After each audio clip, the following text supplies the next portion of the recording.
अजमेर की दरगाह को लेकर विवाद। अजमेर की सुंदर नगरी में संसार के राजा रहते हैं। संसार के राजा रहते हैं। संसार के राजा रहते हैं। संसार के राजा जो आज करोड़ों लोगों के लिए मन्नतों का दर है। भारत का वहाँ क्या कहना। जो आज देश दुनिया के लोगों के लिए जियारत की जमीन है। वो चला चल ख्वाजा के शहर में, वो चला चल ख्वाजा के शहर में। हिंदुस्तान की धरती पर जो दशकों से भाईचारे की भूमि रही है, भारत भूमि के उस हिस्से में सदियों से पाताल में दफन कई राज हैं।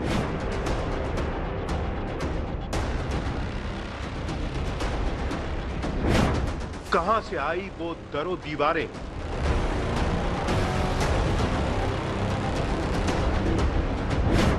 कहां लगी ईंटें, कहां से आई मेहराबें। बुलंद दरवाजे के तहखाने में दफन राज और चिंगारी की वजह वो किताब। आज दरगाह में दफन उन्हीं रहस्यों के राज-फाश के लिए हुआ है कानूनी लड़ाई का आगाज।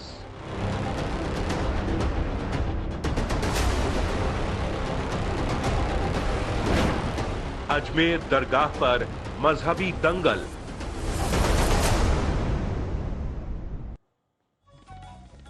जी हां, तो अजमेर की दरगाह ख्वाजा मोइनुद्दीन चिश्ती को लेकर इन दिनों एक नई अदालती लड़ाई शुरू की जा रही है, क्योंकि अजमेर की दरगाह को लेकर हिंदू सेना नाम के संगठन ने अजमेर के सिविल कोर्ट में एक अर्जी दायर की है और उस अर्जी में दावा किया गया है कि अजमेर शरीफ की दरगाह असल में महादेव मंदिर है, लिहाजा उसकी पड़ताल की जानी चाहिए। अर्जी में जो तथ्य, सबूत और तर्क पेश किए गए हैं, उसके बिना पर सिविल जज मनमोहन चंदेल की अदालत ने अर्जी को कबूल किया है और सभी पक्षकारों को नोटिस जारी करके 20 दिसंबर को सुनवाई की तारीख मुकर्रर की गई है।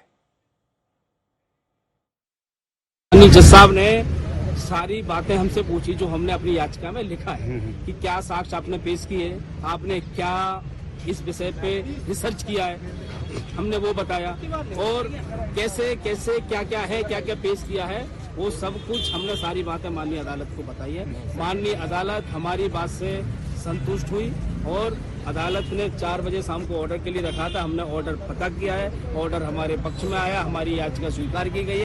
सूफी संत ख्वाजा मोइनुद्दीन हसन चिश्ती की दरगाह में शिव मंदिर होने का दावा हिंदू सेना ने किया है। इसे लेकर उन्होंने एक याचिका जो है अजमेर की निचली कोर्ट में लगाई, जिसे कल स्वीकार कर लिया गया है। पूरे मामले पर बात करने के लिए हमारे साथ में मौजूद हैं दरगाह कमेटी के दरगाह के जो दीवान है, उनके उत्तराधिकारी नसरुद्दीन जी। उनसे बात करेंगे, किस तरह से देखते हैं पूरे मामले को।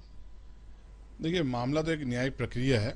सीपीसी के तहत सबको अधिकार है कि न्यायालय में वाद प्रस्तुत करें कोई अगर उनका मामला है तो। और अजमेर दरगाह से रिलेटेड एक वाद जो हिंदू सेना ने अजमेर न्यायालय में प्रस्तुत किया था, तो न्यायालय ने उसको उचित समझा और सुनवाई हेतु और उसको सुनवाई हेतु निहित कर रहा है और संबंधित जो पक्षकार उन्होंने बनाए हैं उनको नोटिस जारी किए गए हैं।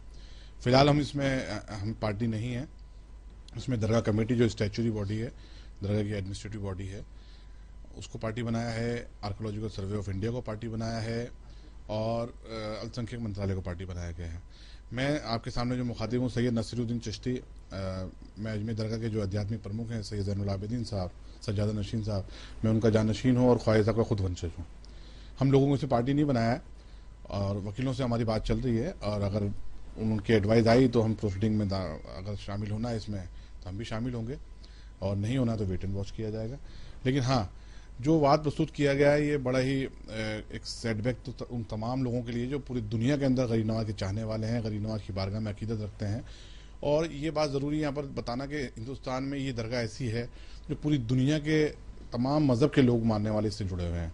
हिंदू, मुसलमान, सिख, ईसाई सब इसमें आस्था रखते हैं। तो जाहिर सी बात है उन लोगों तक मैसेज गया होगा। आज मीडिया में बर्निंग इशू बना हुआ है तो सबकी आस्था को ठेस पहुंची होगी। लेकिन ये अब देखिए, अजमेर मामले की याचिकाकर्ता अजमेर को अजय मेरू बताते हैं और 12वीं सदी के प्रतापी राजा पृथ्वीराज चौहान के जमाने में अजय मेरू की ख्याति के दावे भी करते हैं। लेकिन मौजूदा मुकदमा जो कायम किया गया है, दरअसल उसकी बुनियाद में एक ऐतिहासिक दस्तावेज मौजूद है और यह दस्तावेज एक किताब है जिसे हरबिलास सारदा ने लिखा था और 1911 में उसका प्रकाशन हुआ था। उस किताब में क्या है आपको अब तथ्य दिखाते हैं। इस किताब के पेज नंबर 93 पर, जी हाँ, ये आपको बाकायदा हम दिखा रहे हैं, पेज नंबर 93, बुलंद दरवाजे के उत्तर के गेट में 3 मंजिला छतरी है। अजमेर हिस्टोरिकल एंड डिस्क्रिप्टिव, लेखक है हरबिलास सारदा, प्रकाशन 1911 में।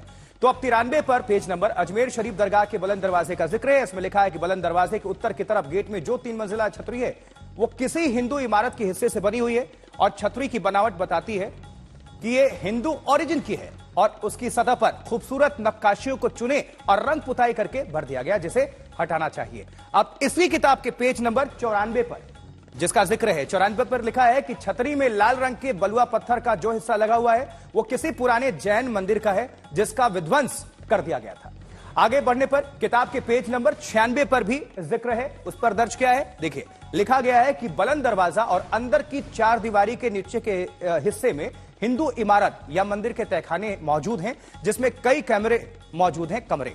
किताब में लिखा हुआ है कि दरअसल ये पूरी दरगाह ही किसी पुराने मंदिर की जगह पर बनाई गई है जिसमें कुछ हिस्से बदल दिए गए और कुछ हिस्सों में नए निर्माण जोड़ दिए गए। अब इसी किताब के पेज नंबर आगे अगर जाएं तो 97 पर जिक्र जो है उसको बताते हैं। उस पर लिखा है कि संदल खाने के पीछे का दरवाजा जो तहखाने की तरफ खुलता है वहां कच्ची ईंटों का मकबरा बनाया गया था, जबकि परंपरागत तौर पर तहखाने के अंदर मंदिर में महादेव का मंदिर विराजमान, जिस पर रोज ब्राह्मण पुजारी की तरफ से संदल अर्पित किया जाता है। यह परंपरा दरगाह में भी घड़ियाली के तौर पर आज भी कायम रखी गई है। तो ऐसे ही कई तथ्य और सबूत रखे गए हैं जिनके हवाले से अदालत में दायर अर्जी में दावा किया जा रहा है कि अजमेर दरगाह दरअसल मंदिर की बुनियाद पर कायम और मंदिर के विध्वंस के बाद मलबों से बनी इमारत है, जिसके बाद दरगाह का उसे शक्ल दे दिया गया।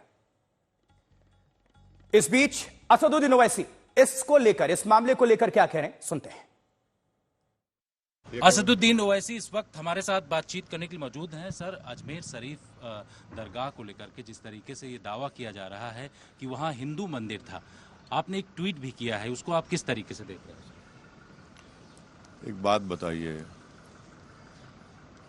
800 साल से दरगाह है। जितने प्रधानमंत्री बने हैं देश में, नेहरू से लेकर नरेंद्र मोदी तक, सब चादर भिजाते हैं। साउथ एशिया में जितने हमारे नेबरिंग कंट्रीज है उनसे ऑफिशियल डेलीगेशन जाता है वहाँ पर। एक महबूब इलाही निज़ामुद्दीन औलिया रहमतुल्लाह अलैह के पास, दूसरा ख्वाजा सुल्तान हिंद गरीब नवाज के पास।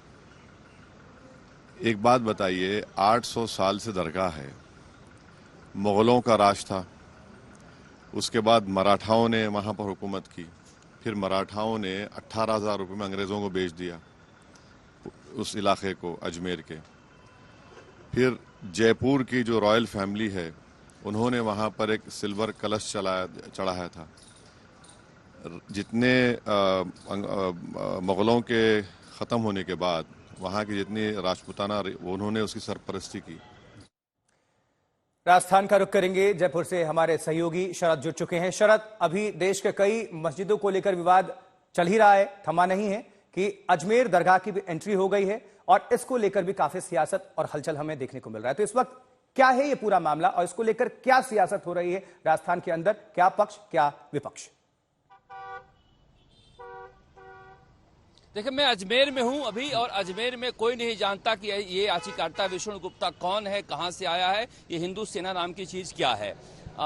अजमेर में इसे लेकर कभी कोई विवाद रहा नहीं है, लेकिन वो दिल्ली से वकील आए थे और दिल्ली से याचिकाकर्ता आए थे और वो सारा का सारा जो मामला है अब इस कोर्ट ने जो है वो केंद्र सरकार के पाले में डाल दिया है। दरगाह कमेटी भी केंद्र सरकार की स्टेचुरी बॉडी होती है जिसको पार्टी बनाया गया है। अब अल्पसंख्यक मामलात भारत सरकार को पार्टी बनाया गया है और तीसरा एएसआई को पार्टी बनाया गया, तीनों से पूछा गया है। अब केंद्र सरकार को जवाब देना है, इसमें किसी हिंदू और किसी मुस्लिम पक्ष को कोर्ट ने पार्टी नहीं बनाया है, सिर्फ तीनों कमेटियां हैं जो केंद्र सरकार जवाब देगी कि क्या ये मस्जिद था, क्या ये मंदिर था, क्योंकि 1911 में मुंसिफ जज ने दावा किया था, किताब लिखा था, किताब में दावा किया था, ये कोई ऐतिहासिक दस्तावेज नहीं है, वो अपने अध्ययन के आधार पर, जानकारी के आधार पर किताब में उन्होंने दावा किया था। उसे लेकर अभी कोई विवाद नहीं रहा, मगर 2 महीना पहले ही अजमेर में ये केस करने के लिए विष्णु गुप्ता हिंदू सेना के आए थे और तब जिला अदालत ने उन्हें कहा था कि मुंसिफ कोर्ट जाइए। मुंसिफ कोर्ट गए, वहां उन्होंने कहा कि अंग्रेजी में लेके आए, हिंदी में लेके आइए। फिर वो हिंदी में लेकर आए तो कल भारत सरकार के तीनों पार्टियों को मुंसिफ जज ने नोटिस जारी कर पूछा है। अब इसमें दरगाह के जो वहां पर दीवान है या फिर खादिम है या वो लोग पार्टी है नहीं इसमें, तो वो बनते हैं क्या करते हैं पता नहीं, मगर फिलहाल अजमेर में इसे लेकर कोई विवाद यहाँ पर दिखाई नहीं दे रहा है। ठीक है शरद, नजर बनाकर रखिएगा। बहरहाल आपका बहुत बहुत शुक्रिया इस खबर पर जानकारी पहुंचाने के लिए।